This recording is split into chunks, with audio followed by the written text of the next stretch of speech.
Alan Isakov.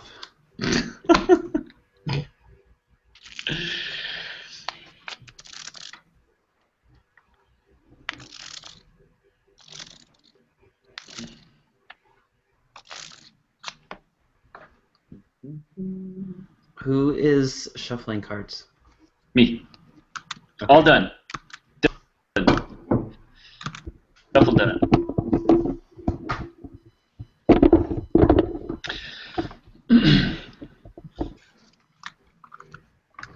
Notes up. Pizza rolls are a dangerous snack. They really are. I bought a thing of 40 pizza rolls yesterday, and I was anticipating that lasting me 4 days. But then you know how it is with pizza rolls, is that first you make 7, then you make 10, then you make 6 more, and then you're like, all right, this is gonna be it. And then suddenly you don't have a bag of pizza rolls anymore. All right, welcome to Snack Chat, everybody. That has to be the lead-in. Please leave that as our lead-in. You know how it is with pizza rolls. You make 7, you make 10, and you don't have any left. It describes so many things so well, so eloquently. Josh, who is that striking gentleman behind you there on the wall? I do not know. This is another team's project room. I'm not even supposed to be in here, but they all took the day off, so I'm squatting. So suck it. Yeah. Yep. So you people not here, suck it. Yeah. Sit in your room and take off my shoes. Hey, did anybody watch any soccer? Like all day for the past 2 weeks? It's been really nice. Pete set me up with a Watch ESPN account. I've been watching all the soccer games that I don't go to bars for. It's awesome. You're like a postmodern cable splicer. I don't know if you kids know about that. And you like get a cable. The people used to like get cable and like splice into other people's cable feeds. So you'd go to New York and there'd be like one guy with a cable account, but everybody would have cable because it would. I'm not ashamed to admit that I stole cable back in the pre-digital days. Yeah. Nor should you be, because those people are assholes. So. We had a cable box on the outside of an apartment unit, and it was simply as easy as like just moving the wire. Like it wasn't even splicing; it was just on or off. Like disconnect this copper piece to unit number 6, and there was just a big lock on it. And one day, just completely randomly, my roommate came home with bolt cutters and was like, "Hey, you want free cable?" And I was like, "Sure do." Yeah, the answer to do you want free cable, it's never no. There's just no circumstance in which it's like, nah, I really prefer paying $75 a month for this. Well, Ian, I'm glad the Watch ESPN is working out for you, because I can say that I have watched an outrageous amount of soccer while at work thanks to that app. Yeah. Oh my God. The productivity in my office is low. My personal productivity is probably at an all-time low. I'm probably getting more work done when I'm asleep, and it's unfortunate, but worth it. I feel like I'm living in this like just soccer nirvana, because I'm watching every single World Cup game. I've got Open Cup games going on. The league comes back tonight. I mean, it's just like it's a great time to be a fan. Can we talk about how while the Open Cup is cool this year, because for the first time we beat the first team Galaxy instead of the third team Galaxy? Or the second team Galaxy, or the Bruce Arenalist Galaxy. Right. I like that. You know that he used to just not even show up for that game. He would just like send a youth team out. And he's like, we're not even flying out there. So he showed up. He showed up in 2012, because I remember, because he was right there, and then he didn't show up in 2013. But he showed up this year with Landon Donovan and Robbie Keane, and it didn't matter because we beat them anyway. So they can all suck it. Not having seen that game, can you talk a little bit about? I mean, it was a 1-0, so it looked like the scoreline of a lucky goal and then 10 men behind the ball kind of scenario. Is that what happened? Totally is exactly what happened. Okay. Get the goal, turtle up. We're out of here. Yeah. Yeah, but I have to say before Ian goes, because I want to hear what he has to say since he is obviously the fan. As a neutral fan, the end of that game fit in perfectly in the halftime between Portland and Kansas City. That's when I switched, was when that went to half. And from a neutral perspective, while yes, they may have been turtling, it was some fine turtling. That keeper stood on his head. That's his third ever professional start, by the way. He's a rookie out of UNC. Jesus Christ! Wow. Yeah. His reaction saves were nuts. And the scorer of the winner is also a rookie, Daniel Jackson. Wow.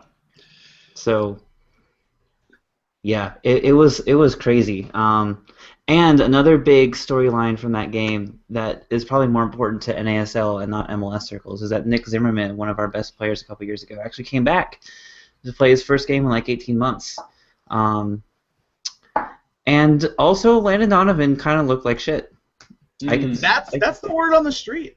It's okay. He didn't play super bad. He didn't play as bad as the Railhawks commentators were saying, but he just, he looked like he was loafing it around a small field in Cary around 3,000 in front of 3,000 people. Instead, these things happen, I guess. Instead of his first competitive match since being snubbed on the World Cup, is that what you're saying? Right. It's not his first. That's true. He still had league games. Yeah, he played against Philly. In which he actually played fairly well for the most part. All right, let me edit myself. His first competitive match since he had to go on national television and talk about the team that he's not playing for. Oh my God, how awkward is that? Looking at him, It's so awkward. They're like, what did you think, Landon? Well, soccer's a weird game. Like the look out of his eyes is just like, why are you stabbing me in the heart again and again? It's that like soldier, like 1,000-yard stare, like. That, like, I've seen some shit, man. My non-soccer fan who I took to the game on Sunday asked me, why is there a robot commenting on the games? And I'm like, dude, that's the best player in American soccer history. And he's like, are you sure he's not a robot? And I'm like, I guess I'm not. I can't be sure that he's not a robot. Yeah, you haven't proved that to yourself. It's true. All along, he could have been one of those, like, rejiggered animatronic bears from Chuck E. Cheese, and they just turned him into... I honestly don't know how Landon's answer to everything is not because I'm not there. Like, Landon, what happened at the end of that game? How was it that Portugal evened it up? Well, if I'd been there, things might have been different. Yeah. I don't know about that. I'm not saying it's correct. I'm just saying, how does he not just, like, come across even more... Like, he seems more, like, dead inside than angry. Yeah. Yeah. Like that. Good job, Ian. Good impression. Which segue leads to why he's playing like shit and not on fire scoring 80 goals a game. Like, I don't get the feeling that he's pissed off and going to show the world something. I get the feeling like he's ready for another trip to Cambodia. Or just being done with soccer. Yeah, I don't know. It's something was off with that attack last night, and I think it might have been a lot of luck because Keane certainly had his chances, and there were 2 or 3 that I've seen him put away regularly in MLS that just didn't happen. And Donovan helped create some of those chances. So, like, had that happened and LA had won 2-0 or 4-0, like I thought was going to happen, then maybe it's a different story. But I don't know. I don't know what's wrong with Landon Donovan. Yeah. I don't think anything's wrong with Landon Donovan. Maybe he's just old. Yeah. Maybe there's a reason that Klinsmann didn't put him on the team, and I can see after watching yesterday's game, I was like, so that's why Klinsmann didn't pick Landon. Okay. Yeah, I mean he's not that old, and he shouldn't be that jaded. Yes, I know that he's played a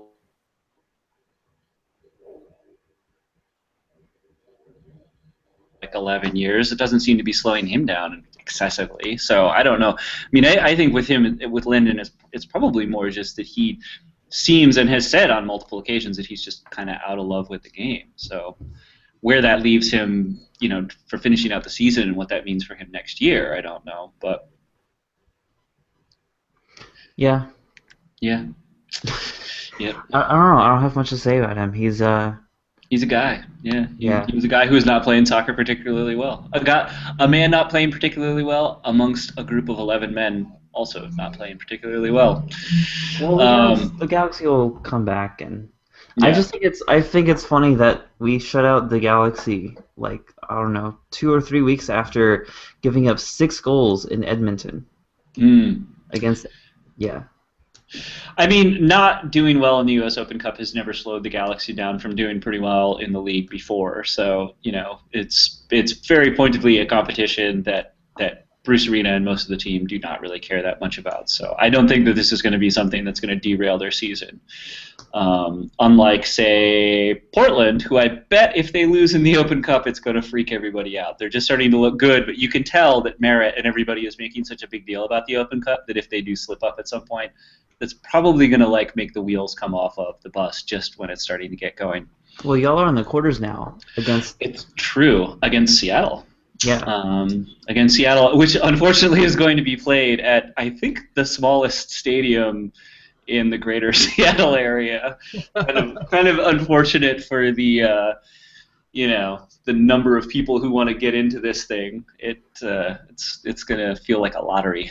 Yeah, Hanauer talked a little bit about that today and basically said that they considered the possibility of going and opening up CenturyLink for the game. When you look at our history with CCL, where it's a competition that unless you're a serious soccer fan, like if you're a casual Sounder fan, a lot of them don't know anything about Champions League, and we're only bringing their midweek games. We get Wednesday against Santos or something like that, and we're bringing 19, 20,000. I feel like we could top that with 2 weeks' notice, but 4 days later, we're hosting the Timbers with 60,000 people. We're opening up the stadium. Yeah. It's the biggest game of the year, and I guess they just decided that. I mean, number one, Starfire is clearly an advantage. We are now, I think, 18-0 in the Open Cup at that stadium. Yes, but have you played against other teams that are used to playing in small stadiums with artificial turf at Starfire? Because I know one who's used to playing on a very small field with kind of subpar artificial turf. No, I think it's going to be. I think it's probably going to be a really good atmosphere. It'll certainly be intense. Let's seen whether I'll be there or not. But. Let's talk about how we got to that. In addition to Ian's fantastic win last night. Let's talk about the, quote, more mundane games before we get to the craziness. So, Josh, tell us about Portland taking apart the champions on their home turf. Oh, yeah. Kansas City is missing Beasler and Zusi, and they are on just a horrible run with injuries. They've got Feilhaber out. They've got... I can't even list the number of players that they have out, but they have a makeshift defense. Grudenbaum, I think, has been kind of suspect all year. There's some KC fans who are kind of played. Yeah, well, and when he has played, he hasn't been. I think he's played this is his third start this year or something. Yeah. Fourth start. Yeah, and apparently he hasn't looked real great. Because a lot of people were saying, you think Cronenberg's better? And people are like, well, I don't know which is worse, but neither of them are good. But Kansas City is just they're in a rough spot, and Portland is finally coming into their own and starting to really be able to control the ball and control the ball in the middle of the field and get it into attacking positions quickly enough that people like Gaston Fernandez can play the game that they want to play. So it's weird because I was mentioning to some people Portland's record against Kansas City in the last couple of years, a period in which Portland has been okay in stretches but not great, and Kansas City has been uniformly quite good, is pretty amazing. They've beaten them 4 times in a row now, but a lot of those were just lucky breaks for the Timbers and Kansas City not being able to break them down, or in this case, Kansas City just being injury ravaged and Portland just kind of coming into a good spell of form. But they ran at KC's backline really well, and the running off of the ball was really smart to open up a lot of space for folks like Zakawani and Fernandez to get in there. I will say Khalif Al Hassan he's I don't know if either of you guys have ever noticed him or watched him, but he will do an incredible run, and then the next time he gets the ball, he will run right into someone or like shank a shot. It's like everything he does good, he immediately counteracts by doing something just monumentally stupid. It's just good, bad, good, bad. It's so consistent. I'm amazed at his consistency of just doing something really stupid and then really smart. And But then all once you three of average them, it all out, it ends up in a tie.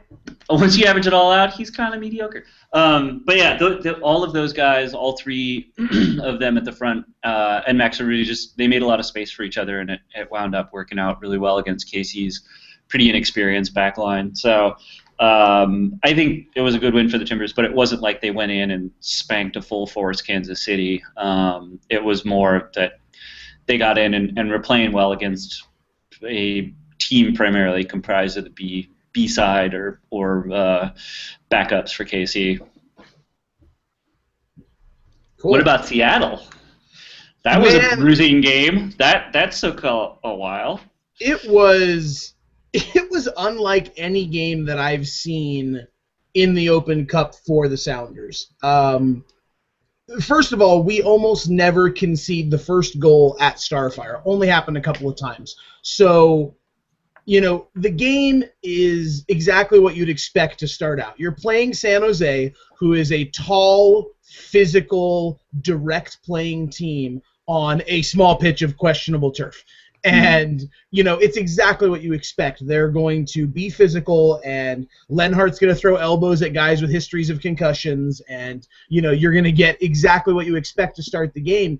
And then Lenhart hits an absolutely beautiful shot. He brings it off his chest, takes it on the half volley, and just sends this curling, beautiful ball into the net. I mean, it was stunning. It was absolutely beautiful, and there would have been more time for San Jose to celebrate if they didn't turn around and immediately just open their defense up and let us a minute and a half later go do the same thing at the other end of the field. And so it's the 26th minute and it's 1-1, and then we just play 70 minutes of incredibly ugly football. I mean, it's direct. We're hoofing balls over the top. And when I say we, I mean both teams. But the Sounders basically had no solid possession or passing, link play-wise. They would just get a good through ball and have an attack, or one or two good passes would get them in to take shots without actually having any pretty ball being played, And somehow we ended a game with 46 shots, and 2/3 of those were the Sounders. It was 31 shots to 15. I think we hit the woodwork in the first 93 or 4 times. I saw 3 off the woodwork. Yeah, I mean, another 2 in extra time. Chad Barrett was he was inches away from being the greatest sub of all time. He came on at 75 or 80, and in 90 seconds he had put a headed ball, a beautiful ball, was made a reaction save and tipped just over the bar, and then 30 seconds after that, he gets another great ball and just rockets it at this crazy angle straight off the woodwork. I mean, Chad Barrett came in and just made an immediate impact, but just couldn't get him to fall. And for the last 30 minutes between, from the 80th to the 120th, the Sounders were just snaking